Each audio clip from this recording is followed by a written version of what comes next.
Makanya kami ajak seluruh masyarakat Kabupaten Sukoharjo untuk ikut partisipasi dalam pemantauan.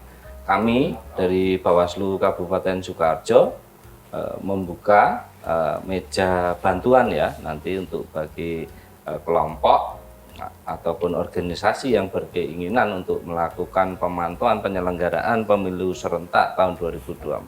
Semua informasi ada, termasuk juga terkait dengan nanti rekapitulasi dan juga aturan-aturan hukum normatif yang selama ini menaungi proses pelaksanaan pemilu dan juga pemilihan. Bisa diakses seluruh masyarakat.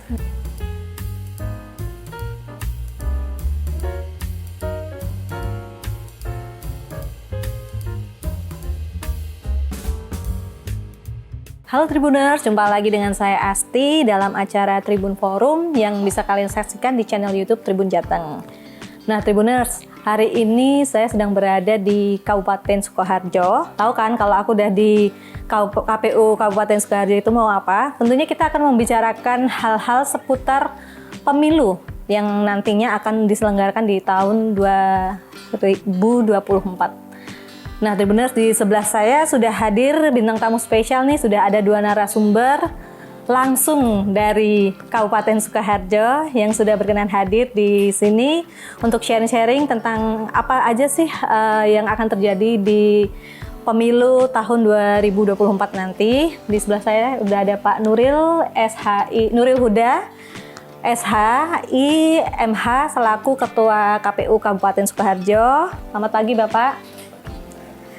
Sedang tuh di sebelahnya udah ada yang ganteng juga, nggak kalah ganteng dari Pak Nuril. Ada juga Pak Bambang Muryanto, STMH, selaku Ketua Bawaslu Kabupaten Sukoharjo. Selamat pagi Bapak. Selamat pagi. Apa kabar Pak? Alhamdulillah sehat. Iya, terima kasih loh Pak sudah meluangkan waktunya di sela-sela kesibukannya yang hari ini kebetulan bertepatan dengan ulang tahun Kabupaten Sukoharjo.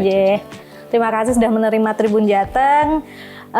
Yang nantinya kita akan berbincang seputar pemilu ya Pak, nantinya selaku penyelenggara, biar Tribuners di luar sana punya sedikit banyak pengetahuan, nambah info tentang perpolitikan ya Pak ya, dunia perpolitikan. Nah langsung aja dari Pak Nuril dulu nih Bapak bisa dijelaskan nggak sih Pak persiapan atau tahapan pemilu 2024 ini sekarang kira-kira itu seperti apa? Jadi sesuai dengan PKPU 3 tahun 2022, saat ini kita masuk pada tahapan persiapan, di mana tahapan persiapan itu penyusunan anggaran dan juga penyusunan regulasi. Dan beberapa regulasi sudah dikeluarkan, nanti secara kontinu akan berjalan.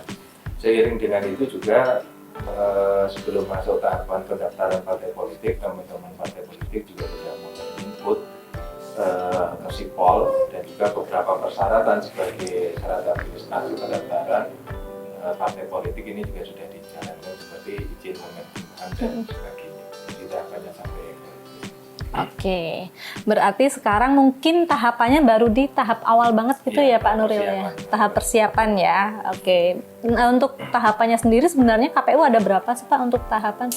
Secara garis besar ada 3 tahapan, yang pertama tahapan persiapan, tahapan pelaksanaan, dan nanti di tahapan akhir. Di tahapan persiapan ini memang lebih pada di internal, ini persiapan perencanaan anggaran dan juga regulasi. Bagi peserta pemilu ini terkait dengan administrasi dan juga proses mereka menjadi peserta pemilu. Itu di tahap persiapan. Nanti di tahap pelaksanaan mereka sudah ditetapkan sebagai peserta pemilu, terus pencalekan dan sebagainya sampai pada pemungutan suara. Nanti di tahap akhir adalah tahap penetapan, terus penyelesaian sengketa dan sebagainya. Kurang lebihnya ada 11 ya Pak ya? 11 tahapan ya, sampai dengan nanti di tahun 2024 atau hari hanya yaitu kurang lebih 20 bulan ya Pak. Iya. Cukup panjang ya untuk tahun ini ya tahapannya sendiri ya Pak. Kalau tahapannya sebenarnya normatif ya, semuanya terkait ya, karena kita menyiapkan untuk pimpinan tertinggi negara ini kan ada masa jabatannya, ada ASD-nya, terus juga DPRD dan juga kalau di pilkada juga sama. Sebenarnya tahapannya sama ya. Paling yang berubah itu tahapan kampanye yang semula ini 17 hari ini diperpendek. Diperpendek malahan ya Pak ya. Iya. Mungkin apa tahapan panjang itu ada kaitannya dengan yang nantinya tahun 2024 itu kan tahun politik ya Pak. Jadi pelaksanaannya kebetulan hampir semuanya tumplek-blek di situ ya Pak ya. Dari pemilihan caleg, terus pilkada dan juga nanti ujungnya di pilpres ya Pak ya. Jadi bukan kebetulan. Oh, bukan kebetulan. Sudah disiapkan. Kita ada tahapannya, ada tahapan persiapan. Jadi memang segala sesuatunya dipersiapkan. Yeah. Dan sudah diukur. Apalagi untuk presiden. Presiden itu simbol negara. Sehingga tidak mungkin ada AMJ yang diperpanjang. Apalagi kepemimpinan yang kosong. Kalau untuk kepala daerah, untuk menteri dan sebagainya masih ada struktur yang lebih tinggi yang menggantikan. Tapi kalau pilpres kan nggak bisa. Yeah. Ya semuanya memang sudah dipersiapkan, dirancang sesuai dengan tahapan yang ada. Iya, itu tadi ke bahwa memang tahunnya dipersiapkan sedemikian rupa biar berjalan lancar ya Pak ya untuk tahun 2024 yang cukup panas sepertinya ya Pak ya. Dingin ya di sini dingin karena setelan AC-nya udah 16 Pak. Oke, lanjut ke Pak Bambang nih ya. Iya. Pak sibuk apa sih Pak sekarang Pak? Kalau Bawaslu ya, selain memastikan KPU dalam persiapan penyusunan anggaran dan regulasi, kita juga saat ini sedang publikasi terkait pemantau pemilu untuk pelaksanaan pemilu serentak baik untuk pileg pilpres di Februari dan untuk pilkada di November. Oke, nah strateginya sendiri Pak, karena fungsi Bawaslu ini kan sebagai pengawasan ya Pak ya. Yeah. Strategi apa nih Pak yang kira-kira akan dilakukan di tahapan pemilu tahun 2024 ini? Secara umum kita ini ya mengutamakan pencegahan. Jadi kita kedepankan sosialisasi pada masyarakat, stakeholder, dan kita juga sering diskusi dengan partner kita di KPU, sahabat saya Mas Nuril ini, untuk mengurangi potensi adanya pelanggaran. Dan surat himbauan juga kita berikan kepada instansi, kelompok maupun organisasi yang berpotensi akan menimbulkan atau melakukan pelanggaran. Jadi sudah kita beri sosialisasi, kita beri himbauan, dan kita juga ajak diskusi mereka untuk tidak melakukan pelanggaran biar pelaksanaan pemilu nantinya ini tidak terganggu penyelenggaraan. Iya. Mungkin bisa dijelaskan dulu kali ya Pak ya. Mungkin di luar sana Tribuners ada yang belum tahu nih, karena kebetulan untuk Tribun Jateng sendiri viewers dan subscriber kita itu mostly adalah pemilih pemula ya Pak ya, pemilih pemula. Nah barangkali mungkin masih banyak yang bingung apa sih Bawaslu. Kalau KPU mungkin sudah terngiang-ngiang di telinga. Jadi mungkin bisa dijelaskan dulu Pak, Bawaslu, KPU itu apa, terus secara fungsi dan ininya yang membedakan apa? Monggo.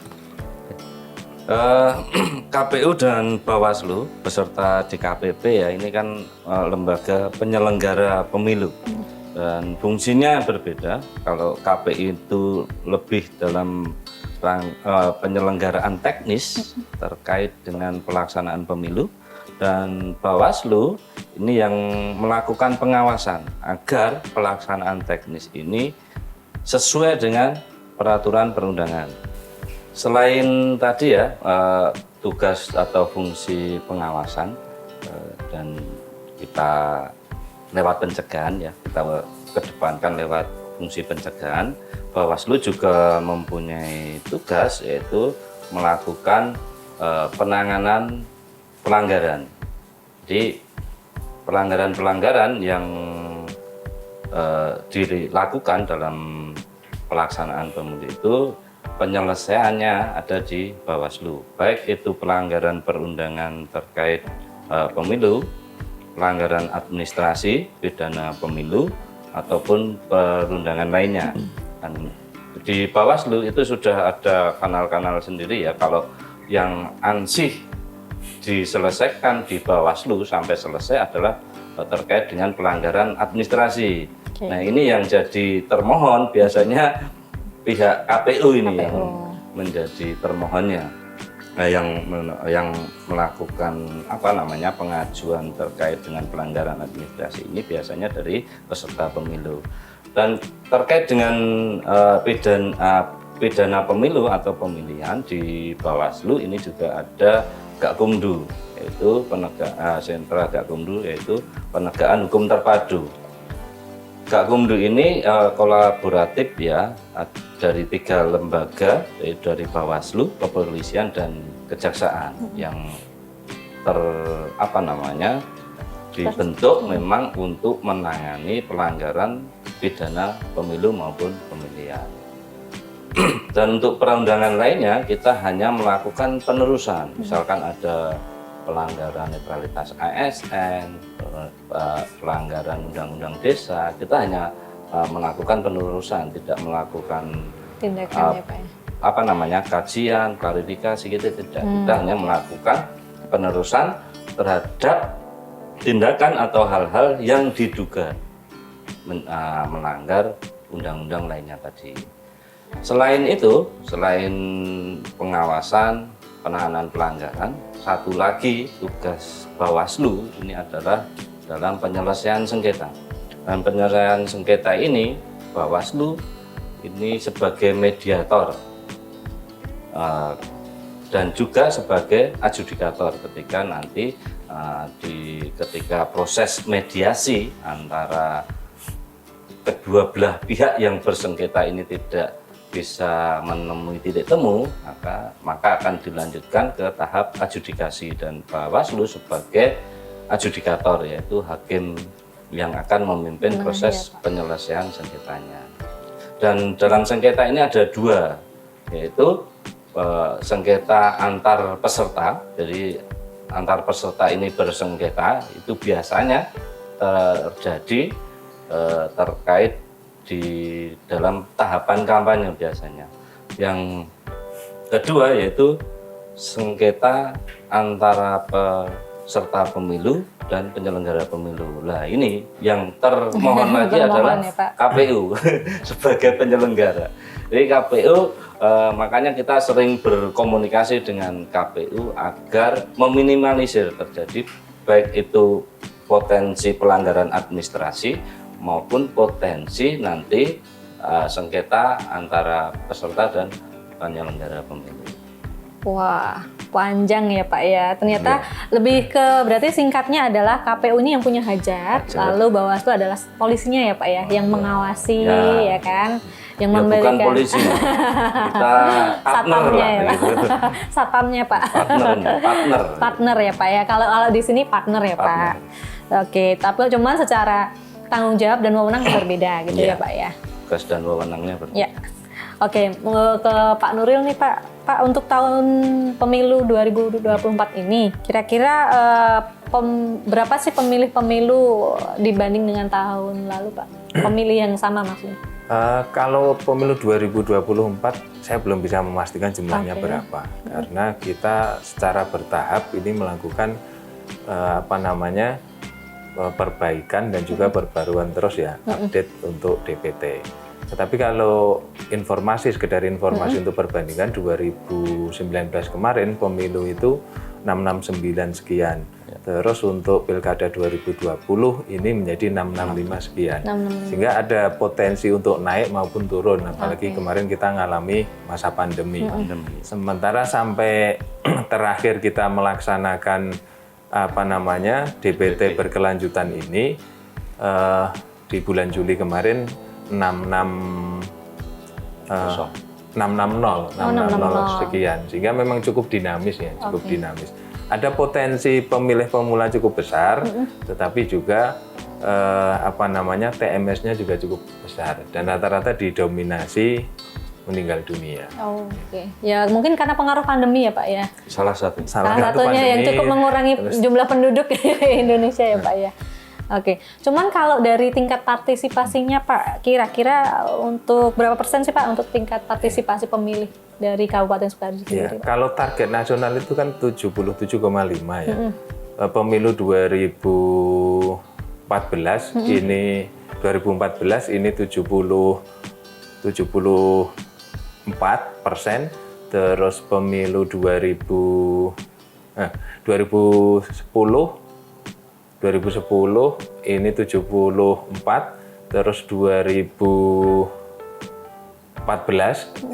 ini 78, terus target nasional 77,5, alhamdulillah 2019 kemarin kita 82,5. Wow. 82,5%. Cukup tinggi ya Pak ya. Dalam sejarah pemilu paling tinggi.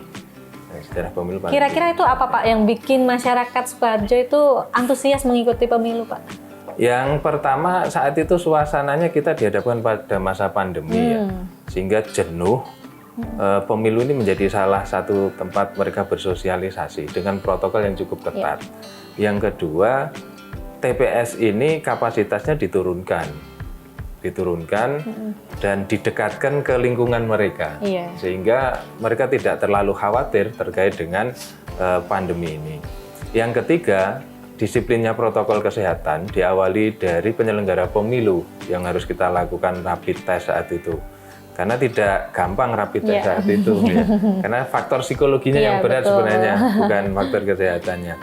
Sehingga dengan sama-sama disiplin ini menjadi sebuah keyakinan bersama bahwa kita mampu melampaui, dan dengan semangat itu alhamdulillah 82% ini capaian yang luar biasa. Ya.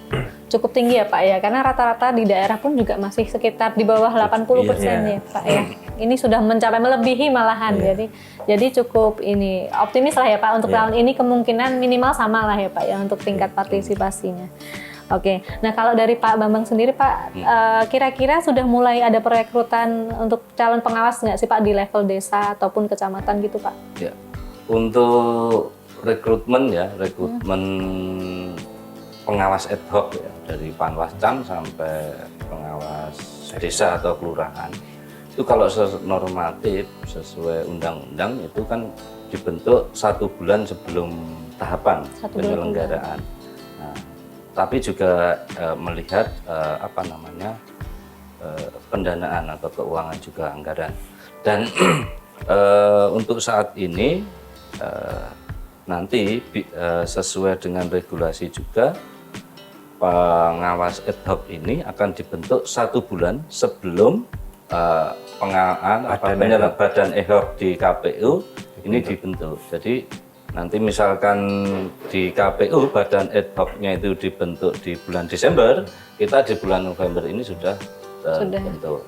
Dan kelihatannya nanti sesuai dengan PKPU 3 2022 tadi, bahwa badan ad hoc ini dibentuk di bulan Januari tahun 2023. Jadi di akhir tahun 2022 ini kita sudah membentuk pengawas ad hoc di masing-masing kecamatan dan desa kelurahan.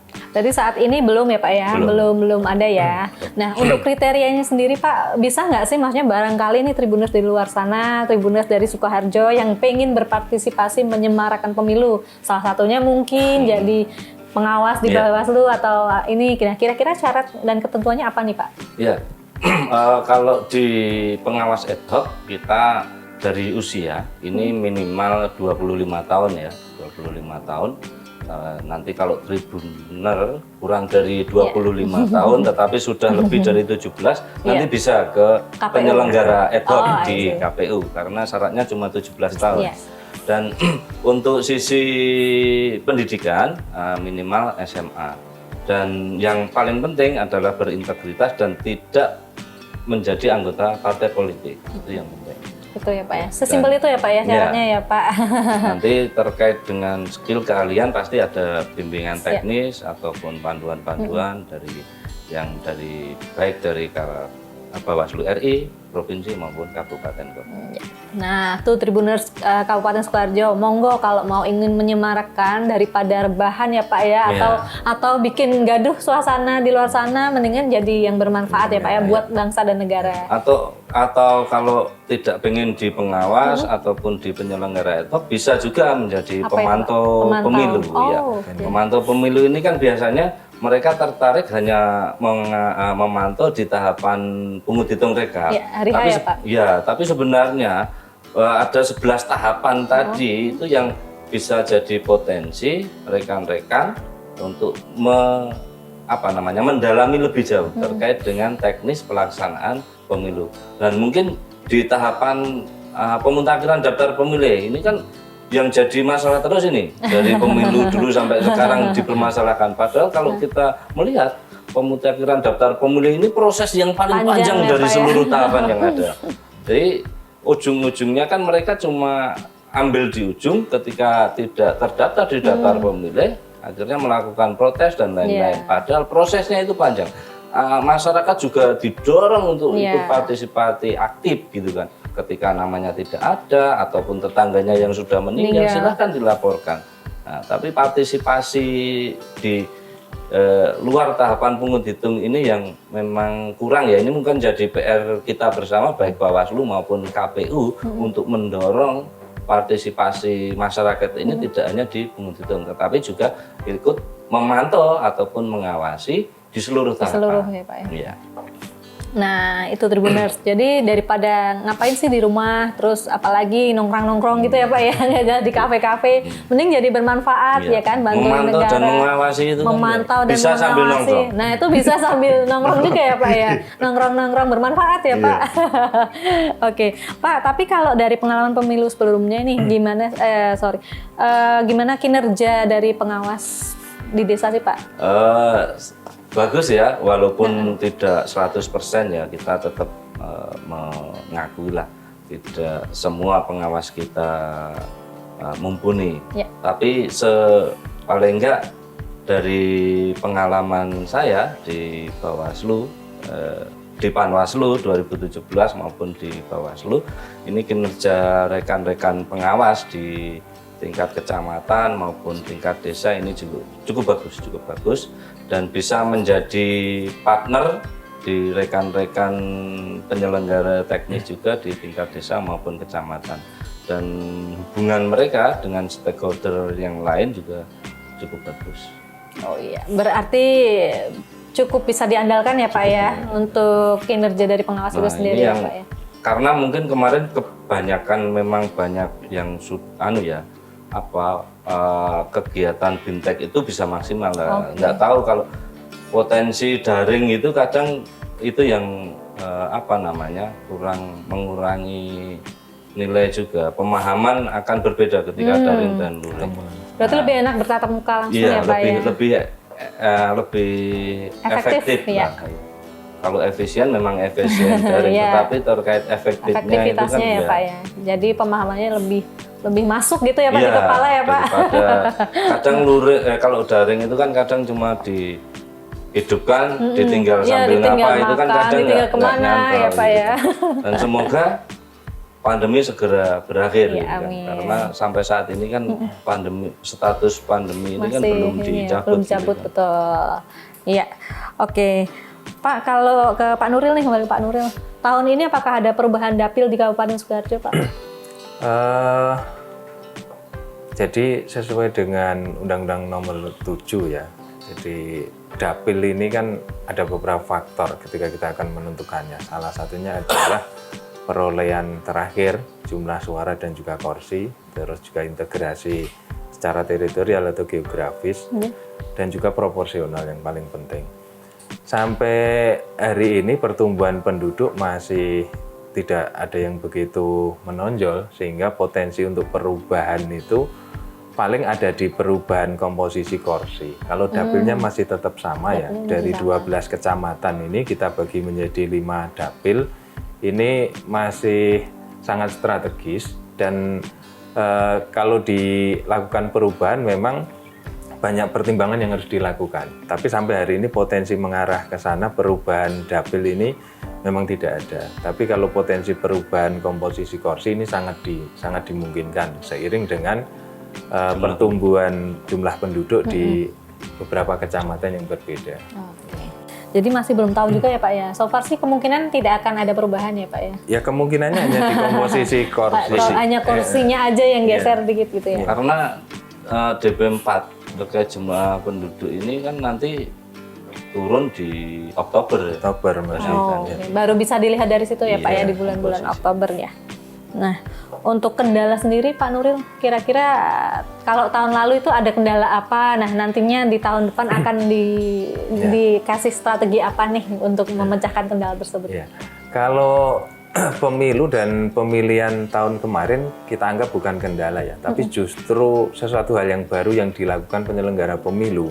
Ya. Karena masa pandemi, bahkan di dunia pun penyelenggara pemilu di dunia juga sama karena belum pernah melakukan pemilu di masa pandemi. Jadi sesuatu hal yang baru.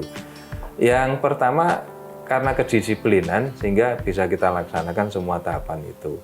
Dan terkait dengan resiko bahkan ada penyelenggara pemilu yang meninggal sebenarnya didominasi karena kondisi fisik dan juga penyakit penyerta ya. Kalau pas pelaksanaan tugasnya selain kecelakaan ini memang tidak ada yang penyelenggara pemilu karena ngurusi pemilu langsung meninggal, nggak ada. Jadi karena memang selang beberapa hari dan sebagainya. Ini pelajaran luar biasa dan juga menurut kami teman-teman ini pahlawan demokrasi karena di dunia belum pernah melaksanakan itu. Tapi justru malah prestasinya lebih bagus, partisipasi lebih tinggi. Lebih tinggi ya Pak. Kalau terkait ke depan, saya kira peserta pemilu, masyarakat, dan juga penyelenggara pemilu semakin dewasa ya. Khususnya penyelenggara pemilu semakin siap dan juga semakin solid. Apalagi nanti di backup dengan beberapa aplikasi yang sudah disiapkan. Ini bagian dari transparansi, masyarakat juga lebih cerdas di dalam mengakses informasi sehingga proses berdemokrasi yang sudah kita lalui beberapa tahun ini ya semakin lebih bagus dan saya optimis lebih sukses. Iya, berarti memang harusnya pemilu tahun 2024 akan menjadi pemilu yang jauh lebih baik ya Pak ya, karena di masa pandemi aja tingkat partisipasinya sangat tinggi ya Pak, bisa dibilang ya Pak ya, untuk pertama kalinya di atas 80% ya Pak. Ya, semoga di tahun 2024 semakin baik lagi, semakin aman, nggak ada lagi pihak-pihak yang merasa dirugikan gitu ya Pak ya, semuanya lancar. Oke, kembali ke Pak Bambang nih Pak. Kira-kira Bapak ini tadi sudah melakukan himbauan, sosialisasi mungkin ke komunitas-komunitas ataupun ke perkumpulan-perkumpulan dan lain sebagainya. Nah, ada nggak sih Pak masukan dari masyarakat terkait untuk kegiatan agar berjalan lancar di tahun ini Pak 2024 nanti? Ya. Masukan dari masyarakat kebanyakan untuk memaksimalkan dan mengintensifkan terkait sosialisasinya. Ini kan kadang ada kelompok-kelompok marginal yang mungkin kita kelupaan juga, yang belum pernah tersentuh terkait dengan sosialisasi kepemiluan. Kemarin dari kelompok Persatuan Dokter Gigi gitu ya. Nah, itu juga menyampaikan mereka itu selama ini belum pernah diberi sosialisasi terkait kepemiluan dan mereka juga menginginkan itu ya. Ini istilahnya gayung bersambut lah nanti. Ini ada potensi kelompok-kelompok kemungkinan yang mungkin bisa kita sasar lagi untuk menjadi sasaran sosialisasi berikutnya. Iya, jadi memang akan diperluas lagi ya Pak ya untuk maksimalkan lagi untuk agar semua tersosialisasi dengan baik. Betul. Jadi untuk pendidikan politiknya pun bisa sampai ya Pak ya. Dan potensi pelanggarannya juga bisa diminimalisir. Gitu. Nah, kalau dari kerawanan sendiri Pak, apa saja potensi kerawanan pemilu nanti Pak di Kabupaten Sukoharjo secara keseluruhan? Biar kerawanan-kerawanan yang akan terjadi. Yang jadi kutukan pada Bawaslu ya. Kutukan ya Pak. Serem amat Pak. Karena terkait dengan money politik ya. Karena memang money politik ini mungkin memang kutukannya Bawaslu ya. Kalau KPU itu kan kutukannya daftar pemilih. Nah, ini kan memang sulit ya karena harus menyadarkan di dua sisi, baik peserta pemilu maupun pemilihnya nanti. Nah, ini yang menjadi PR besar bagi kita. Kalau potensi lain terkait teknis, saya kira sudah bisa diminimalisir dan dimaksimalkan dengan aplikasi-aplikasi yang sudah disiapkan oleh KPU RI ini kan juga meminimalisir dan memaksimalkan biar teknis itu berjalan dengan baik. Yang dari sisi lain ini terkait dengan money politik ini yang menjadi mungkin bisa jadi fokus untuk pencegahan ke depan. Jadi money politik ini masih jadi momok ya Pak ya, masih ini meskipun kita rasa semuanya tahu bahwa masyarakat kita sudah cerdas ya Pak ya. Karena pembuktiannya itu yang sulit. Karena mereka sama-sama butuh. Jadi yang menerima itu kan biasanya juga memang mengharapkan. Nah, kalau tidak mengharapkan, mereka pasti akan menolak di awal, tidak akan menerima. Itu untuk yang ngerti ya Pak ya. Mudah-mudahan dengan adanya sosialisasi yang kita siarkan, salah satunya di channel Tribun Jateng ini. Ya, ini kan jadi ikhtiar agar Tribuners di luar sana lebih aware ya Pak ya terhadap ini, bahwa money politik apapun bentuknya itu memang salah ya Pak ya, tidak dibenarkan ya. Oke, kalau dengan netralitas ASN atau PNS Pak, apakah di Kabupaten Sukoharjo ini masih jadi sesuatu yang mengkhawatirkan Pak? Oh, saya kira enggak ya. Karena kita kolaborasi juga dengan PKPP dan maupun dengan pimpinan yang ada untuk memaksimalkan juga sosialisasi dan terdekat besok di hari Rabu minggu depan ini kita juga dengan Kepala PKPP untuk terkait sosialisasi PP yang baru, PP 94 tahun 2022 itu untuk bisa dipahami kepada seluruh ASN yang ada. Jadi proses pencegahan ini kan dalam rangka proses pencegahan. Kalaupun memang ada ASN yang melakukan pelanggaran itu kan memang secara personal, bukan karena sama seperti money politik tadi, ada mensreanya ketika mereka untuk melakukan itu. Oke, berarti kalau Kabupaten Sukoharjo aman ya Pak ya untuk netralitas PNS dan ASN-nya ya Pak? Bisa kita komunikasikan. Bisa dikomunikasikan ya, karena di beberapa daerah itu menjadi salah satu momok juga Pak, selain dengan money politik tadi. Itu momok keduanya beberapa daerah sih Pak untuk netralitas ASN dan PNS. Aman Sulaiman ya Pak kalau di Kabupaten Sukoharjo ya? Oke. Nah kalau dari Pak Nuril sendiri Pak, untuk melaksanakan ini kan hajatan ya Pak ya, Pesta Demokrasi Kabupaten Sukoharjo atau Indonesia secara keseluruhan ya Pak ya.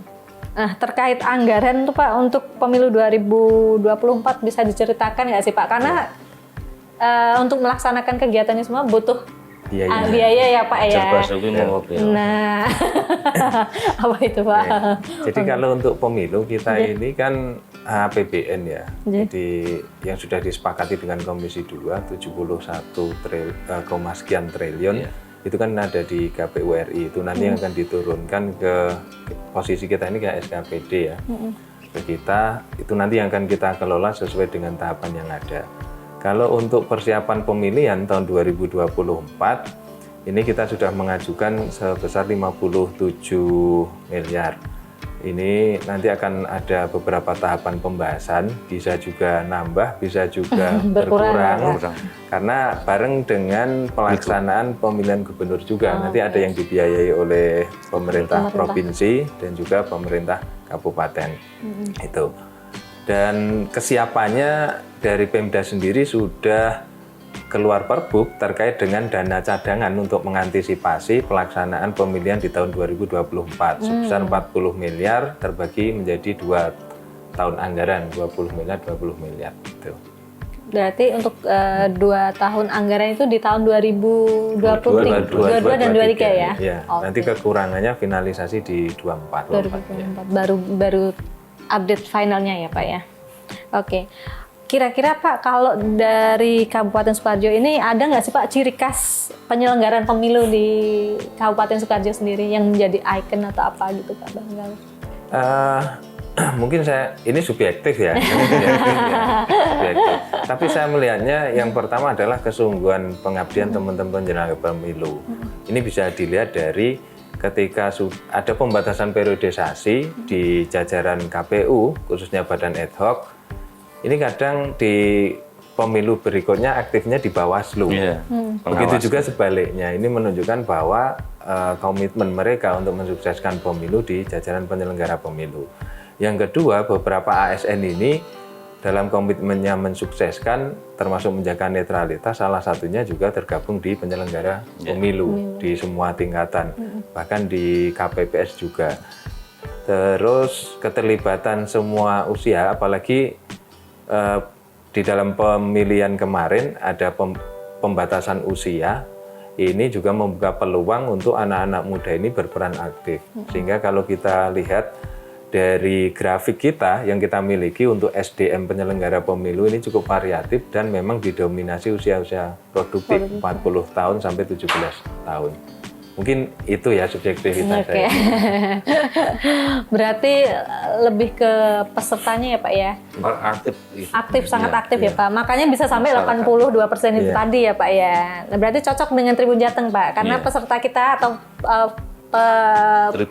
Tribuners di luar sana memang usianya yang paling banyak di usia produktif. Ya, milenial Pak, Gen Z Pak. Ya, terakhir Pak, mungkin dari Pak Bambang dulu, ada pesan-pesan yang ingin disampaikan untuk Tribuners di luar sana nggak sih Pak terkait dengan sosialisasi tahapan pemilu tahun 2024 di Kabupaten Sukoharjo ini Pak? Ya, jadi kita ajak ya seluruh masyarakat Kabupaten Sukoharjo.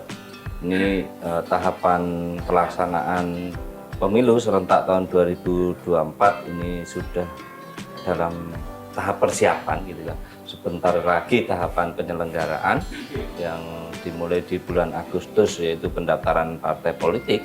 Makanya kami ajak seluruh masyarakat Kabupaten Sukoharjo untuk ikut partisipasi dalam pemantauan.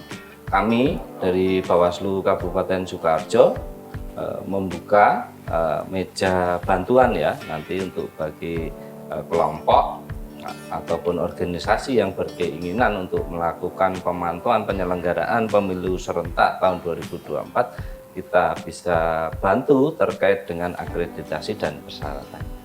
Kira itu. Iya, kalau Pak Bambang berarti lebih ke ajakan buat Tribuners menjadi tim pantauers ya Pak. Iya, pantauers. Tim pantauers ya Pak, biar tidak ada kecurangan, biar pemilu berjalan secara jurdil ya Pak. Iya. Atau jurdil. Iya, apa itu Pak singkatannya Pak? Langsung umum, bebas, rahasia, jujur dan adil. Nah itu sudah lupa saya Pak. Ya, ini juga salah satu pendidikan politik juga ya Pak ya. Kalau dari Pak Nuril Pak, ada kesan atau pesan yang akan disampaikan buat Tribuners Kabupaten Sukoharjo Pak? Ya, buat Tribuners dan juga warga Kabupaten Sukoharjo, yang pertama, seluruh masyarakat menjadi penentu dan bisa terlibat di dalam proses pesta demokrasi. Sehingga karena namanya pesta demokrasi, kita pun di dalam keterlibatannya harus dengan bahagia dan sukaria. Iya. Bahkan di dalam pelayanan kita juga harus tersenyum, integritas 24 jam. Tersenyum ya Pak. Yang pertama, tahapan yang bisa diikuti ataupun warga Sukoharjo ini terlibat terkait dengan penyusunan data pemilih. Bahkan kita berkelanjutan setiap bulan kalau ada warga yang TNS misalnya meninggal, alih status menjadi TNI Polri atau sebaliknya TNI Polri ke sipil, ini bisa menyampaikan ke kita. Yang selanjutnya adalah terkait dengan aplikasi Lindungi Hakmu. Jadi seluruh warga masyarakat bisa mengakses, saya terdaftar atau belum. Kalau sudah terdaftar di TPS mana dan sebagainya. Bahkan bisa menginput juga apabila belum terdaftar. Ini sangat penting partisipasi masyarakat. Dan juga nanti bisa terlibat sebagai penyelenggara pemilu maupun juga lebih awal mengenali siapa peserta pemilu melalui seluruh laman informasi yang dimiliki oleh KPU. Ada sipol nanti untuk pendaftaran peserta pemilu. Di dalamnya juga ada siapa calegnya, dapil mana dan sebagainya. Semua informasi ada. Termasuk juga terkait dengan nanti rekapitulasi dan juga aturan-aturan hukum normatif yang selama ini menaungi proses pelaksanaan pemilu dan juga pemilihan. Bisa diakses seluruh masyarakat. Jadi semuanya bisa terlibat, tidak hanya peserta pemilu, tidak hanya orang partai politik, tidak hanya tim sukses, semua masyarakat bisa mengakses.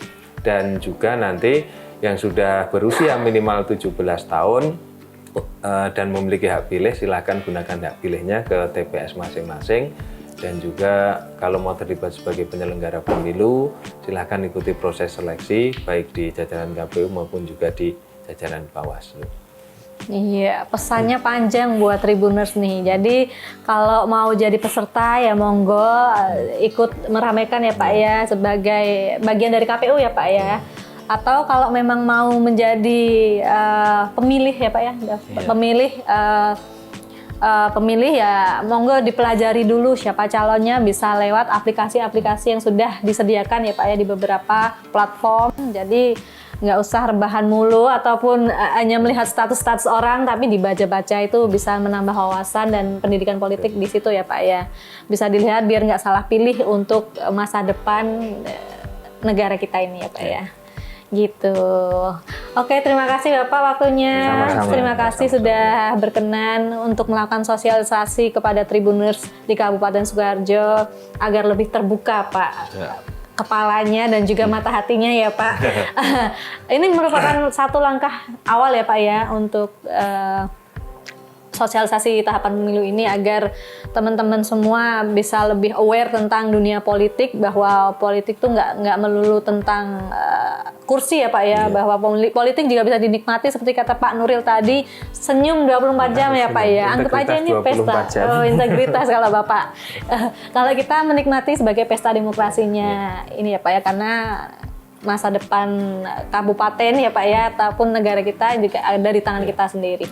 Gitu. Oke, terima kasih Tribuners sudah menyaksikan Tribun Forum hari ini bersama KPU dan Bawaslu di Kabupaten Sukoharjo yang sudah kita bahas mengenai sosialisasi tahapan politik sosialisasi tahapan pemilu tahun 2024.